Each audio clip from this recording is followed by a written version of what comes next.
So you're talking about being okay? Yeah, I'm okay. Look, we've had a massive week again. It just seems to be drama central all the time, but I'm okay. So an emotional type week.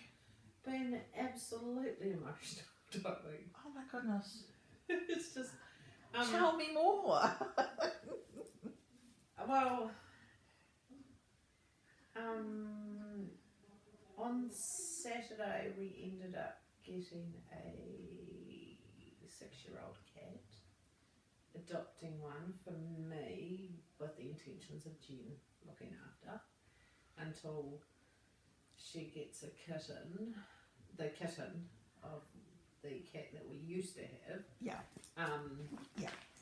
But so then that happened. Oh, you're going to get a kitten from the cat? Well, I don't know. They're trying to smooth that over because I don't know if I told you that they came over and said. Yes, you did last week. Yeah. And so then the next door neighbour happened to bump into us and just wanted to know how Jen was doing. So we told the father. Yeah. And he came back and went, "No, that's not right. We gave our word. So, but we haven't told anything to Jen about this. Yeah. So we're going with the pretense that hopefully she gets this kitten. If we don't, well, we'll just have another speed bump. Yeah. So we've got this very timid, very cuddly cat that was in the SPCA for about 4 weeks. Yeah. All it wants to do is cuddles, gets scared easily, not fussed going outside. It's a big panther, and we named it Yuki, meaning snow, and we didn't realise it meant happiness. So that was quite cool. Jen and I came up with that. Yeah. So I haven't seen much of the cat. So Jen's looking after it. So that's fine. Then Monday, came home from work and our dog wasn't very well. So we pre-booked him in for Tuesday, thinking the possibility Tuesday he'll sort of bounce back. Monday night we had to get the vet and make an appointment and take our dog down and put him down. He got very, very sick. Oh. Yeah. And he's been in the family, he was coming up 15 years old. So he's been with the twins since they're about 2, because he was an SPCA rescue as well. Yeah, so our darling boy, who just, even the vets, because I was debating it and Jen said, "Mum, he might bounce back tomorrow," and luckily the vet heard and the vet said, "There's no way he's bouncing back," because he was just, so, Oh, I'm sorry. So we had that, and luckily we had Ash, we had Alex, we had just the family. Jen didn't cry once. Alex was just beside himself. Ash was beside herself, but Jen, she didn't cry. I don't think she still hasn't cried. She did get me up at 1 o'clock in the morning to say, "Can you please sleep with me?" Which I did, but I don't think she's really. She said to me it doesn't feel real yet, so her time will come. Whereas Alex was just absolutely didn't want to leave him. Yeah. So anyway, we've got him cremated and we've got a special box with a special plaque, and once we decide to bury him, we'll put the plaque on a wee bit of stone and put it there. So we did that Monday.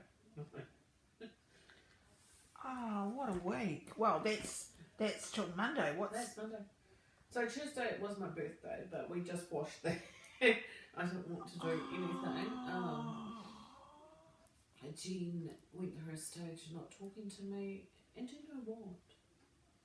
I was like, I don't actually care. I got a bit anxious, and I did your thing, and I envisioned these cracked eggs, and I actually envisioned them not being cracked, and me just chucking them out, and they were cracked by the time I chucked them out, type thing. But it was just like, bugger off, I don't need you. And I think I actually said those words, and I felt good.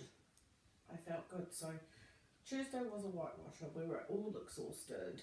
Of course. So I even had my dad ring me, and He rang me for my birthday, which was cool, and then I discovered he'd had a fall in the weekend.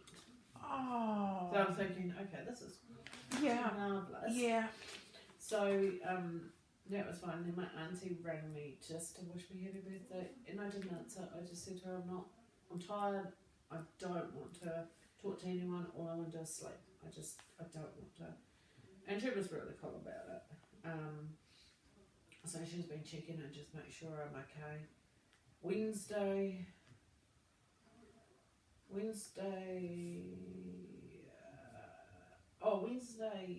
Jen's not a very morning person, so anyway, I might took her to tech because I just wanted to take a bit of pressure off myself. In the afternoon, she's fine, but she texted me and she said, "Oh, can we go and see Pawpaw in the next door?" So I thought, okay, I've got to hit this on the head. So I went home and I said to her, unfortunately, the cat got so upset last time that she's asked you not to come over. She doesn't want you over. I said, this is not us, this is her. So Jen said, get out of my room. Nothing else.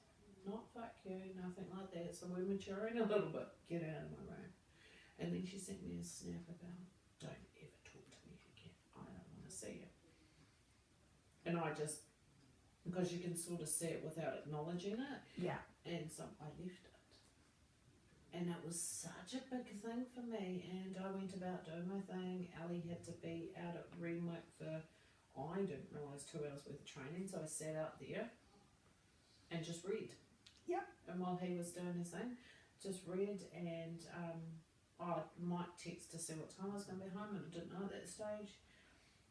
And when I came home, Jen was out in the lounge. She was fine. Came out to, she didn't talk to me. She came out to talk to me afterwards and said, "Can you look after the cat while I have a shower?" And said, "Absolutely." Didn't even acknowledge what had happened. Didn't even go there. But a week ago, I would have felt so. I would have been trying to get her approval, trying to fix a problem when it's not my problem to bloody fix. Well done, you. So it's not always going to happen. No, it's not. But it was just massive. I just had enough. You know, the most amazing thing is that you've recognised a few things. You've recognised that it actually isn't your problem. No. And you've recognised that you can actually be engaged with it or disengaged from it. Yeah. And that is so amazing because, like you say, 3 or 4 weeks ago, you wouldn't have felt you had the choice. You would have walked on those eggshells and you would have...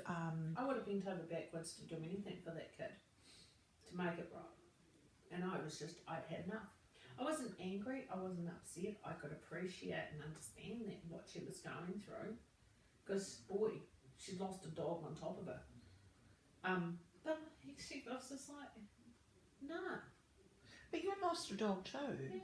Yeah, I've lost a dog, and that's why I think, and because I was exhausted, I'm still exhausted, not as exhausted as what I was, because we are getting some sleep. But it was just like, why? What gives you the right to make me feel like that?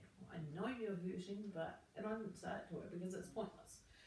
I know she's hurting, but that doesn't give her a right. No. So, yeah. And you were able to navigate your way through that. Yeah, I was able to disengage. Even last night she went a bit off with me. But I'm noticing it's not lasting as long because she's not getting a reaction. And last night I always make a point of going in and saying to the kids, I love you. Make sure you brush your teeth. But I love you and I'll see you in the morning. Have a good night day.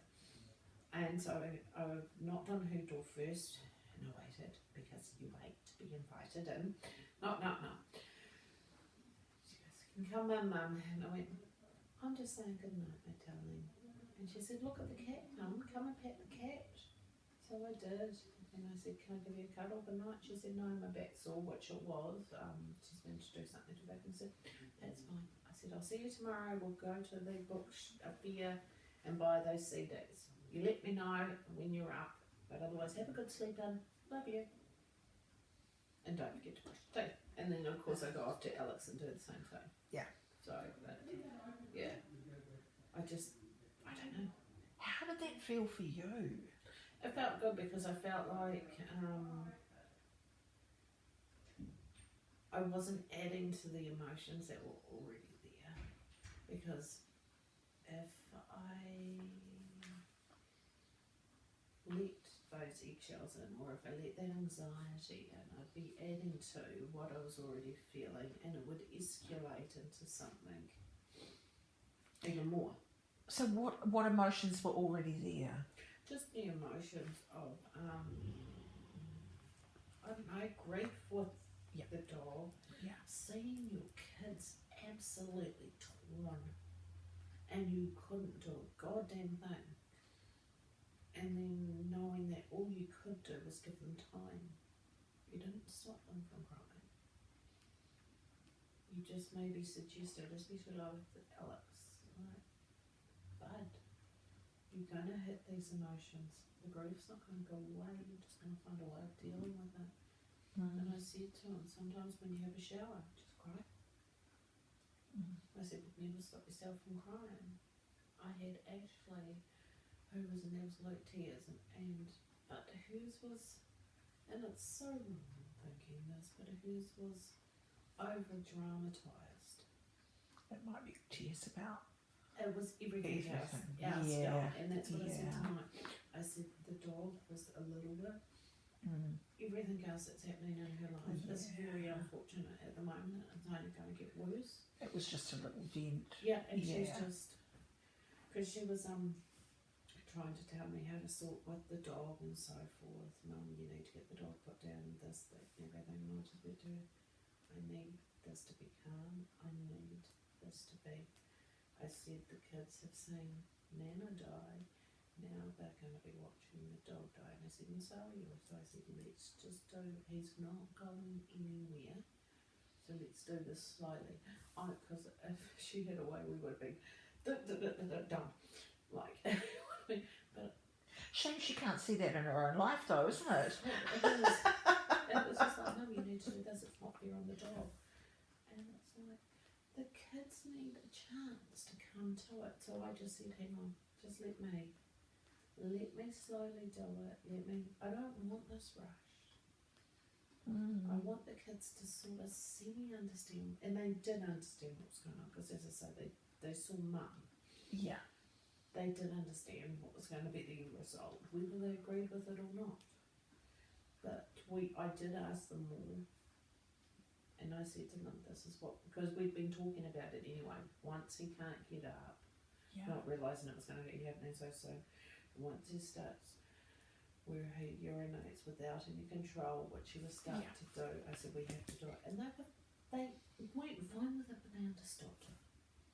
So I just took back that control without hurting your feelings, but I just said, just let me go through it. And I just thought,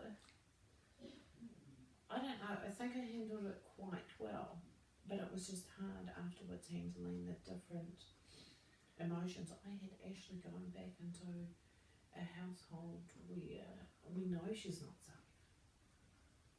And then I had these two, one that was absolutely crying and he wouldn't accept cuddles, and all you do is I just grab him and go, I don't care how big you are, you just, you have a cuddle and cry. And then you got one that goes, I'm alright now. And deep down she's not. And then you look at Mike and he's just making jokes, and well, hey. Yeah, so it's been a big week, but it's been a positive week. I've learnt so much, again. So, yeah. I don't know, it probably doesn't make any sense, but... Makes perfect sense. Every storm there's a bit of calm, so, yeah. But I just think we've had our fair share, and I'm ready for a break. That's beautiful. Every storm there's a bit of calm. There is. So is that within you? Just in general, just in life, if there's a storm, there is going to be a bit of calm. Whether it's before, during, or after, it's just going to be... It's not going to be constant to the point where it's just all storm. Yeah, I don't know. Yeah. Beautiful thing to say, because I see that, even if it's a break for 2 or 3 minutes Yeah. from the relentless yelling, screaming, noise, whatever. Yeah. It's a space to be able to take that breath, isn't it? Yeah. It doesn't even have to be yelling, screaming, because we haven't had yelling in the house for a little bit, so it's great. We go to the opposite end. Yeah, but do you think that might be Jen just learning a new way? Could be, but I reckon she's maturing. I do reckon she's maturing. She knows she's trying to hurt by the words that she says, and she's not getting a response. As long as I'm not tired, as soon as I'm tired, I need to actually say to myself, I'm tired. Yeah. I'm not going to. I'll put my phone somewhere, I'll do whatever. Yeah. Because it's only through texts, it's not verbal. Yeah. And we are so good at doing that. Keyboard warrior style all the way. Yeah. So, no. So it's about giving yourself some grace. Yeah, it's about giving myself grace. I don't need it. I don't deserve it. She doesn't need to go through what she's been through in her life. And I still am a great believer you do hurt the ones that you love. But it doesn't mean I'm going to take it. I watched my mum for years take it. So how do you think then that, you know, we worked through this walking on eggshells, Yep. and you realise that it's something that you do when you feel that you've upset somebody, Yep. and you walk on these eggshells and you try to make it all right by going back around and Trying to sort that out. pacify, but Yeah. trying to pacify the whole situation. Now you've seen that there's another way. You don't have to walk on eggshells. You can say goodbye eggshells, Yeah. and I don't need to put a plaster on it. I don't need to fix your problem. wow, I don't need to fix anyone's problem. I need to fix the problems within me. I need to fix it. And I am. Because, okay, yeah, you can hate me as much as you like. You may not like my rules, whatever. But at the end of the day, that's what's happening. what do you think Jen thinks of the changes in you? I'm probably a bit pissed off in some ways that she doesn't. I don't know, maybe that's why she's maturing a little bit. Maybe that's why we aren't butting heads, we aren't constantly at each other. She'll say the odd niggly thing and I have to watch it because I know she's baiting. She knows exactly what she's wanting to do. She's wanting a reaction, so she'll feel better by responding with something. But no. That's on her, isn't it? Yeah, absolutely. But that comes on me too, how I'm going to react. And how am I going to react? I'm not taking it. I'm not letting her walk over me though. But there's some things that I always remember Mum saying, pick your battles, and there's some things that's like, actually, you look like a dick for saying that. Or that doesn't, it's not even relevant. You sort it. Yeah. Yeah. And 9 times out of 10, she'll just remove herself from the situation anyway and take the cat. And once she's played with the cat or whatever, she comes back and she won't be loving straight away because otherwise she thinks that, you know, that we think we've won or whatever. She won't give you that much. But eventually she'll slowly warm with you and she'll say, come and pet the cat or come and hold the cat. And it's just certain things to let you back in. Yeah. Yeah. But she's dealing with her. Yeah, She's dealing with whatever it is that was her problem. Yeah, and that's her problem. I will always be there, but she's 16. But I do have to keep on remembering she's only 16. And between 16 and 17, there's still a hell of a lot of growing. So I've got to be constantly aware of that. But I don't know. Yeah, but she's more likely to approach you if she knows that perhaps you're not going to attack all the time or accuse or be opinionated and which I was. Just because I think something's right doesn't mean it's going to work for her and it's not. But that opinion is there to tell her how to do it, and to make yourself feel safe that you've imparted that. Yeah. that Yeah, but why should I? Why should I when your personality is different to mine, your lifestyle choice is different to mine? She's got a completely different outlook into what I have. And why am I one to knock that? I should be encouraging it. So, yeah. A different person from when we first started and a different outlook. But yeah. Wow. Doesn't mean I get it all the time. So you must be feeling empowered. I do. I do love it. I feel content. I feel content that it's all clicking.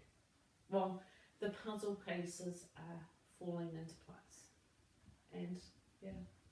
But there's a hell of a lot to do. And I hope through that and through time and through constantly practicing it, because it's going to be the practice and it's going to be the engaging, it's going to be the stopping and going, stop. Yeah, that moment of recognition. Yeah. Oh, I'm feeling or I'm thinking. Yes. Yeah. And actually just taking a breath and not even thinking sometimes. But I know, like last week when it threw me, it's like it's so easy to jump back. Yeah. It's almost, it reminded me almost of like when I gave up cigarette smoking and you go and have a few drinks with a mate and what'd you do? It's just that instant. It's just that habit for me. So yeah, and I think it was a reminder to say, hey, you need to take a step back, reevaluate and go back to scratch. So yeah. Wow. But yeah. You know, last week when we were sitting here talking and I was trying to get you to see the eggshells. And Yeah. I've been wondering all week, thinking about wonder how you've gone with trying to put those eggshells outside of you. And you have done amazingly. Well done, you. I'm so thrilled that you can see the difference. I felt weird because it seems so bizarre, but yet when you visualize something, so when they visualize what you want, it's your mind. I don't know. It's finding that new neural pathway. That's and so when I was in the car and I could feel it coming up, and just talking to myself, I even laughed because it was there, and I could envision it, and it was just like, this is just nuts, but it was good. It's what I needed. Yeah. So. Yeah. So, what place do you think that eggshells have in your life now? On the road, nobody. They're going to be there. They're going to pop up. That's fine. As long as I am in that mind where I think my biggest problem is of when I am exhausted. Yeah. Tired. And just plain over everything. Yeah. And I go through ups and downs with it. What's your self-care look like? Not a hell of a lot at the moment. Tonight it will be Bubbles Friday, but I don't know if we actually need to encourage that sort of thing, but hey, I'm fine with it. At the moment, no. Yesterday I said to Mike, I had a good friend, I haven't caught up with her since May, and we usually try and go out once a month for lunch. And we decided we'd catch up, so we did. And then we had, about an hour and a half just yakking away. That was cool, had some lunch. Nice. Jen ran me in between and she wanted to stay into town till 4, so that was fine. Yep, I'll pick you up at 4. And then I went into town and what did I do? I went to the book fair. And then I did something else and I went to the supermarket and I was fine. I was happy to wander around the supermarket, pick up stuff and then take Jen home. So that was a little bit, but yeah, generally not a great deal. I have to get better at that. That's shocking. I am shocking at that. Yeah, because that would release that helps release the load, you know, when you're feeling the overwhelm of tiredness and exhaustion and stuff like that. Yeah, and I think it would help because I'm not just focusing on everyone else. Yeah. I'm actually going, hey, this is me. Yeah, because where's your value in yourself? Yeah, that's it. Yeah. Might be this week's goal. Yeah. Mm. Yeah. So. Wow. So how much further could you take the idea of abandoning eggshells? What else is there anything else that you might be able to abandon that sits with you? What sits with me?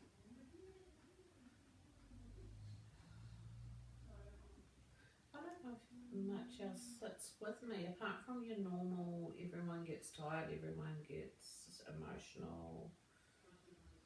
I don't know. Could tiredness for you mean that you have a little look at, well, what's my self-care thing this week? Oh, my self-care shit. Sorry.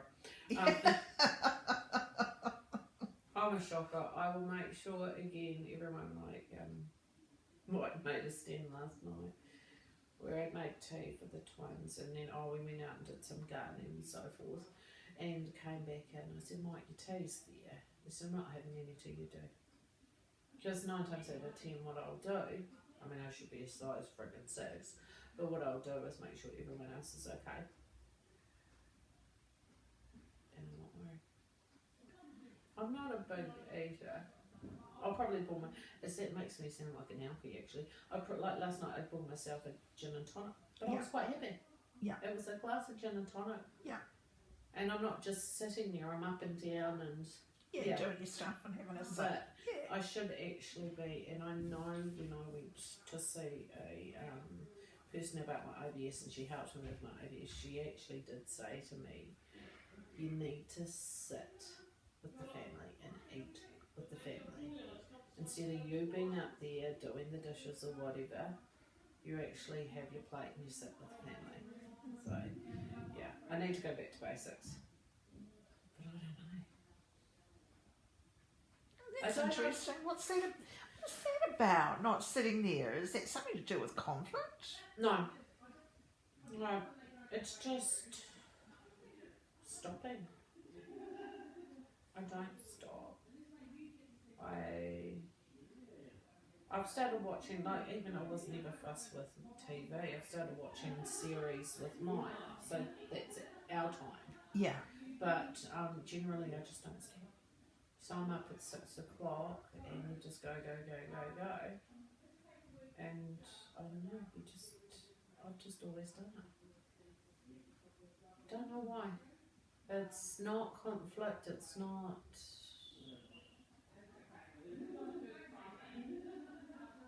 I just probably, I think that there's always something to do.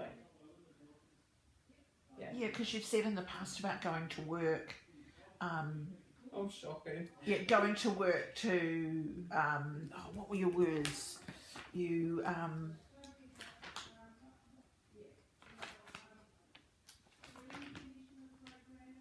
as an avoidance, you wondered whether the need to go to work, you'd go to work as a bit of avoidance from home. Yeah, and that you used to be with if things were a bit difficult with the child. But yeah, no, I'm not using it as an avoidance. I go to work. I enjoy work. Yep. I enjoy the challenge.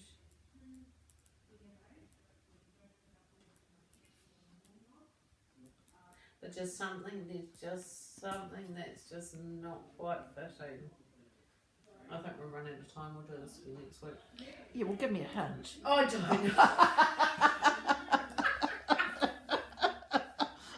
You don't like a hint. I don't know.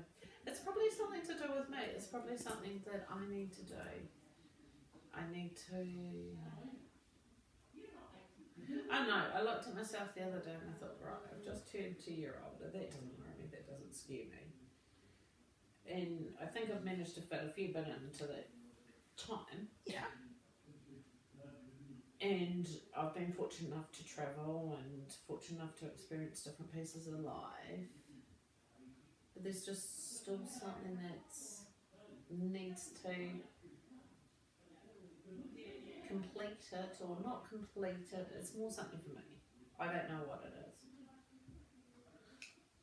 I don't know. It's not that I'm unhappy, because I'm not unhappy. I'm very blessed with my life and very blessed with my family when we're not going through so much rubbish. But no. I think the next part is about me. This has been all about me, but I think the next part is about me in general. Like, almost like your self-care. There's something that I need to do, something that I need to figure out. Self-accept, self-love. Oh, it could be. I don't know. Yeah, I think maybe it is. Yeah. That's sort of offhanded, like. I'm not big on that. Well, we know that, but I'm not. It's very hard to accept yourself and love yourself. Yeah, without coming across arrogant and stuck up. That's what I. Oh, so that's how you see self-love. You see that as sometimes it can be arrogant. Sometimes it can be. Yeah, there is a fine line, I think. But anyway, that's just me. I don't know. I suppose it's the next step is actually accepting who I am. And yeah. Haven't we come a long way? Bloody hell. It's a bit scary, Robin. I don't know. Yeah. But I do, like last week, just even, that was, every time I walk away from here, it's like, it's daunting, it's overwhelming, but then I get in the car and I drive to work and just little bits and pieces pop up. And the main thing last week was visualising the bloody eggshells and stuff. Yeah. But yeah, it was something that stuck. So I don't know, this week maybe self-help, I don't know. Maybe it's just about, or it could be just do a crazy week and actually not worrying about anything. You know, just maybe a thought about what would it mean to love myself? What are the things that you like about yourself? What are the things that... I don't know, I think I'm a pretty caring person, I'm a pretty dependable person, yeah. I'm certainly growing.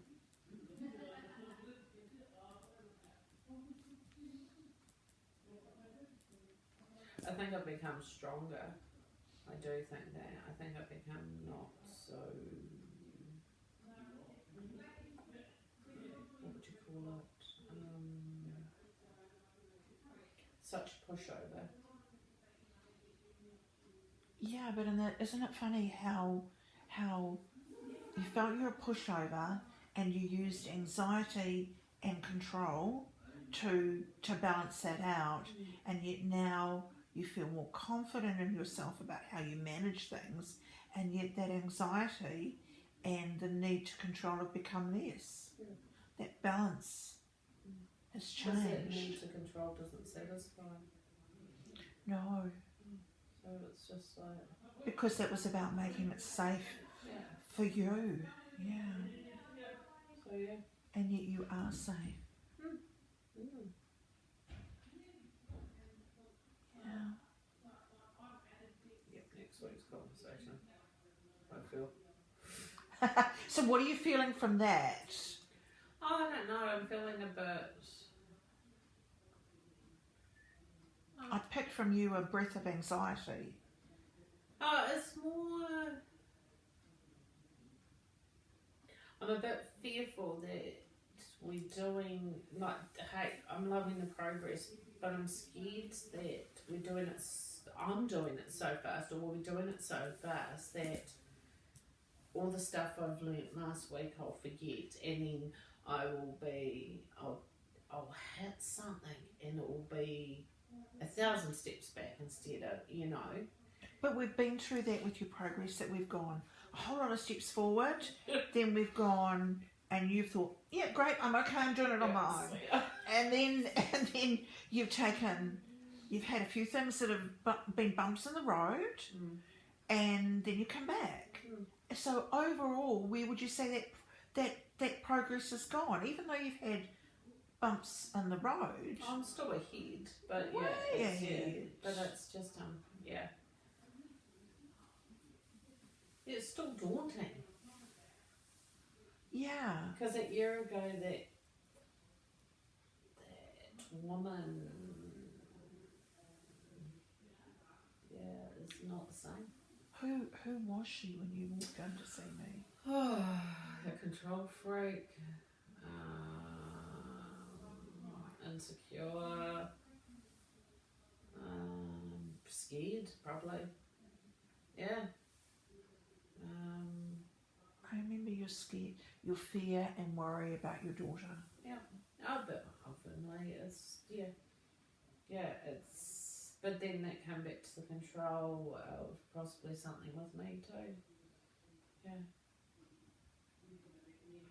And yet I haven't heard you speak once this week about Jen's weight. Do you know what?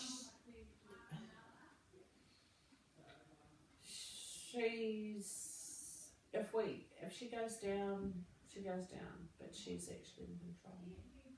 She's got to take charge. And plus, not being on her case about her weight gives her a bit of freedom. There'll be the odd time I'll just say, hey, but we're not eating enough. Yeah.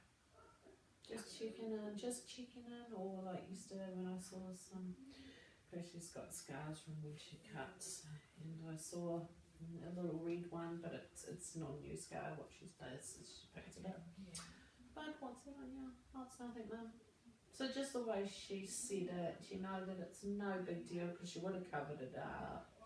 It's something she's picked at when she wasn't feeling in control, and yeah. And some people are picky people. Yeah, Some people like picking. Absolutely. Yes. But there's no point in going, I shouldn't do that. Like, because all I'm doing is fueling her anxiety and her uncertainty, and she'll just go back and she'll die. Yeah. So, and it's just like the weight thing. Like, it doesn't mean it's not there, but shit, if we end up back in Christchurch Hospital, we end up somewhere so bad. Yeah. Can't do anything. We're doing our best. Yeah. We're doing the family thing. Yeah. Yeah. Wow. Yeah. And just that change alone It's a big change in the is a big household. change. Yeah. Even like I say, even though she's, as she puts it, she's not a morning person, and she's not. She's horrible. She's the devil. But she owns it. Yeah. In the afternoon, she's like, "Oh, but Mum, you know I'm not a morning person." It's like, hell, don't we all know that? Yeah. Yeah. But yeah, and again, she's different. I'm a morning person. Yeah. I'm not a big night person. Yeah. She's the opposite. Yeah. So, and it's just accepting people for who they are. So, what does Mike say about the change? He likes it. He knows when I'm struggling though. Because it's funny because he always say, last week he made a point of being there when I walked into work, and he went, "How you done?" I said it was good. I said it was exhausting, but it was good. He said good. Because he said you needed it, and he can tell. Yeah. Yeah, so it's good. Yeah. He still just tells me, like, when he does seem to see me stressed though, he'll just tell me to hey. Or sometimes he'll even say, like, what did Jen do the other day? Oh, something, she was just in one of her charming moods, and he goes, don't rise to it. And it pissed me off a little bit, because it was like, he knew what I used to do, and so he'd just say, like, it's not worth the conflict. And he was only being caring, but I actually said, I've got this. I'm not going to rise to it. I'm not going to try and fix it. I am leaving her to it. And he just turned around and said, that's good. He, do you think that's his way of showing his support? Possibly. It pisses me off, but possibly. Yeah.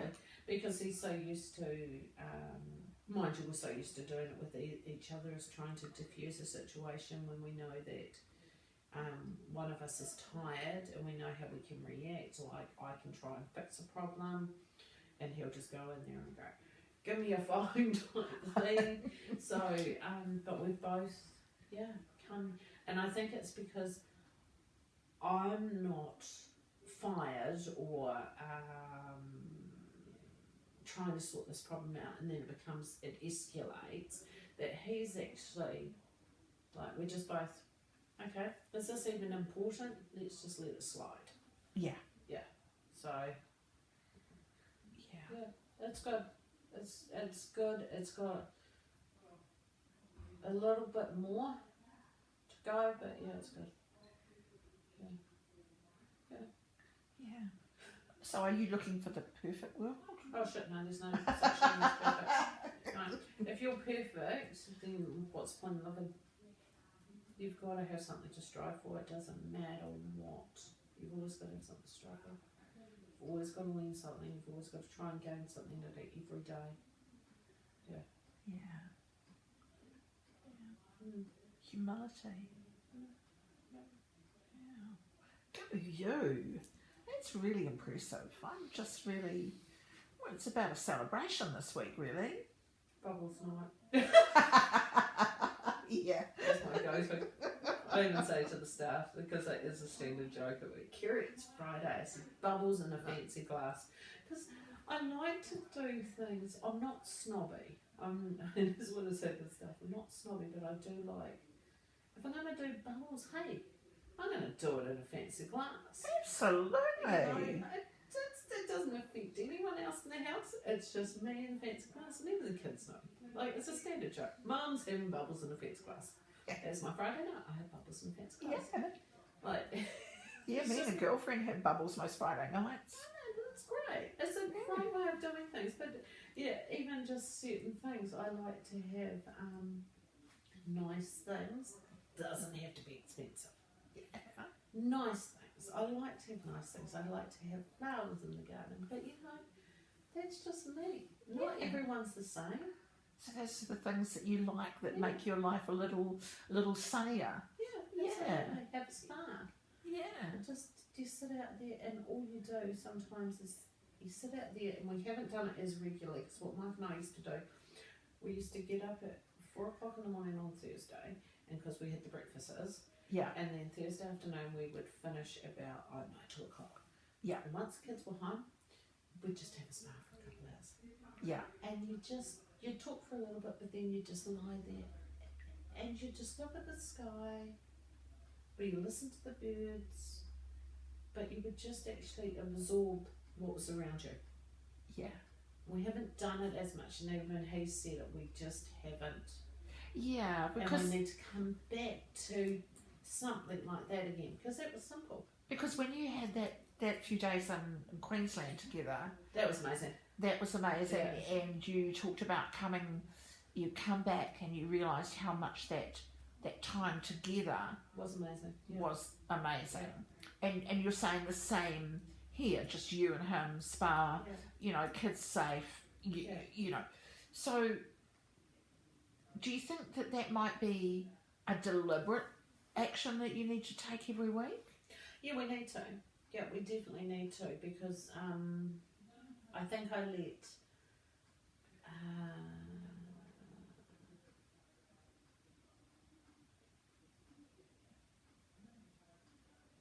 sometimes if it gets a bit stressful, or like before last week, if it gets a bit stressful, like the eggshell things, then I would back away from Mike as well. Yeah. So you be there, and you do everything, and you work together, and you do everything, but I'd back away. Yeah. So and I'd almost not attack, but have a little bit of a dig and a little bit of an argument. Well, not even an argument because it doesn't rise to it, but I'll just say something. And it was just because of that particular pressure, I was trying to release it somewhere else. And yeah. I get the impression when you say back away that you're sort of backing off, holding your hurt. It's more, when we were over in Oz, it was amazing. There was no stress, it was unrealistic, there was no pressure whatsoever. You come back to New Zealand and you're not even at home for 30 minutes and your child is kicked off.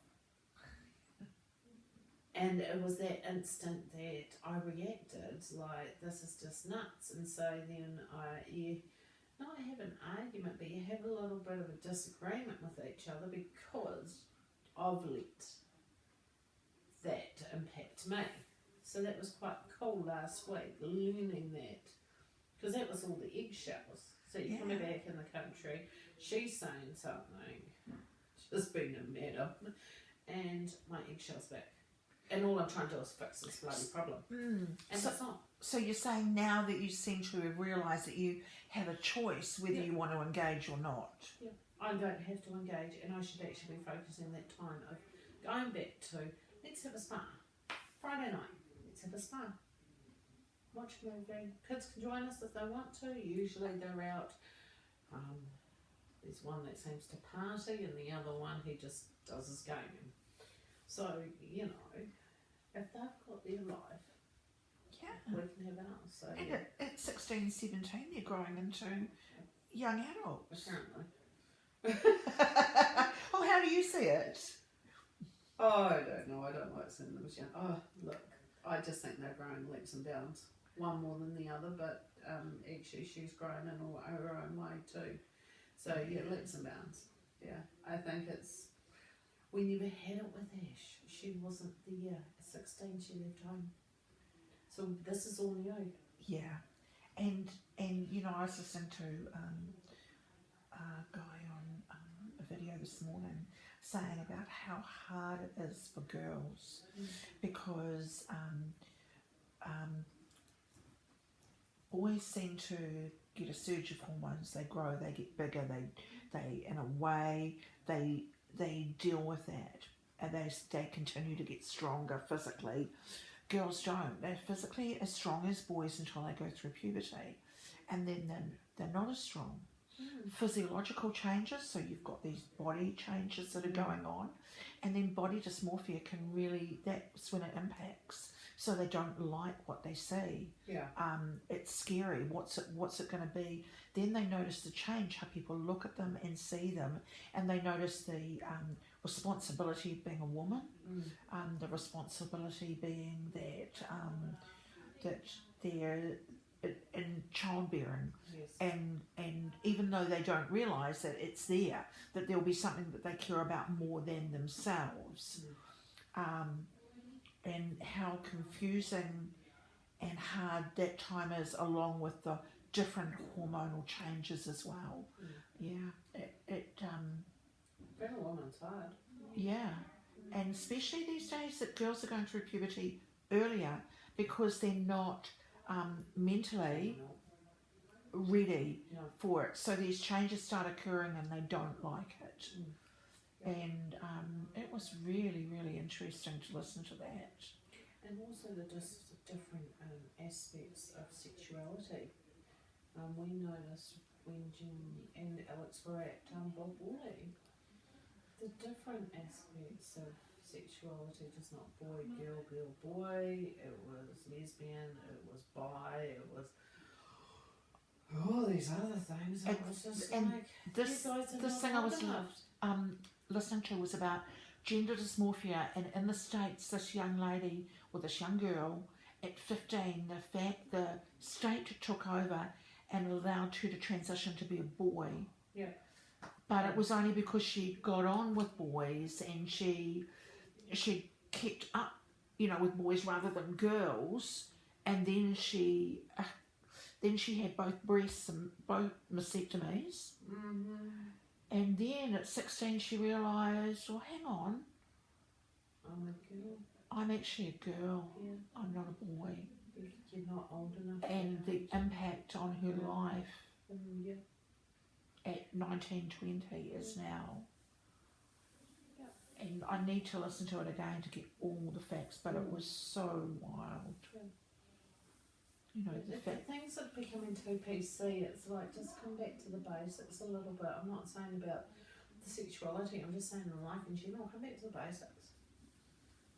You know, go outside, kick a ball around, walk in the fresh air, pick up leaves, or just walk along the beach, pick up shells, but just go back to basics. But it doesn't. No, there's so much pressure because that pressure is brought on about by the media, you know, magazines, but even boys, you know, sports people, you know, how they want to appear, but that sort of goes along with their physiological growth. So their mind and their body are developing, getting stronger, getting bigger, developing into who they want. But girls are completely morphing into something else, and then and the impact of that on how they're looked at, about are they pretty, do they fit within this norm? It's hard. I wouldn't be a teenager. No. I wouldn't be a parent of a teenager, but I'm there. Not long now. You'll blink and you'll miss it. Yeah, and that's it. I'll look back on this and go, actually, why? Why did I stress so much? And that's why this is good, because it's like, right, we cut in it before I look back in 10 years' time and go, Do you think that you've impacted the morals and the way your children live to be yours, your family morals? Do you think they will live within that? I hope so. But I hope as I'm changing and I'm learning that they'll also learn to back themselves and to just to own who they are. Yeah. And have that ability to have the freedom of thought, even if I don't agree with it, to have that freedom of thought and to develop themselves. It's like, as I say, Jen, she wears the eyelashes, she wears the makeup. And I know that's all it is eyelashes and makeup. And when she's ready or something else changes, she'll change that look. But that's what she likes, and that's who she is. And it's not affecting anyone else, and it's not permanent. Yeah. Just like the piercings that she's given herself. They will grow over if she decides how. We did stop at tattoos. We did say, no, just give it a little bite. Yeah. She wants to get her friend that passed away a few years ago. She wants to, behind her ear, she wants to get just the birthday. And just give it a year. And then, because that's a bit more permanent. I mean, I've got nothing yet, so I've got tattoos, so it doesn't worry me. Each their own. But it's still got to have something with meaning. Yeah. So, but yeah, that's who we are. Yeah. Awesome. I don't know. Who got it, Robin? I don't know. Well, you're in control today. Absolutely, and it's Friday. And you know the only thing we've got? What? The past doesn't matter. No. The past is done. Can't change it. You don't know what's going to happen 10 minutes from now. So all we have is right here and right now, this minute. And it seems to me that you've got some ideas about how you want to conduct yourself in the future. And, wow, you're sitting here right now, doing it. In the now. In the now. In the now. So how's today been for you? Now, here. Here and now today. I've been good. Yeah. It hasn't been too stressful, mind you. I don't think we've dug, I don't think we've had to dig. Oh. We know what moving forward's going to look like, and that's just basically, I don't know, a bit of self-help and a bit of just appreciating oneself, and that will hopefully just shine through again. And and you know, now's the time to keep coming, because when you're in that state of extreme upset, what we're doing is soothing the upset and working through the upset. But when you're sitting here and we can talk backwards and forwards and look at ideas and things, that's quite often you may not see a great big therapeutic change because you've had that, but it's enforcing it. It's actually getting it to be how you want to be. Yeah, absolutely. Yeah. And you're in the right state of mind to be accepting of it. I didn't do it this week, but that sort of goes along with the fact that when you're in an emotional state, your amygdala is fired off. Yeah. And what happens, your frontal lobe goes offline. So you can't think logically. So sometimes when we're working, we're in between those stages, that you're in the emotional state where your logical brain has gone. And we're all in logical brain today. We are? Yeah. We're going to rock the world? Yeah, I'm going to rock the gym. You rock the gym, I'm going to rock whatever needs to be done at work, and then it'll be an early finish and go and have a look at CDs with Jen. Nice. She loves CDs, old CDs. And then Ellie will come home from school and do, I think he's going mountain biking, so, which is cool. Yeah. Cool. Yeah. So thanks, Rowan. Oh, okay.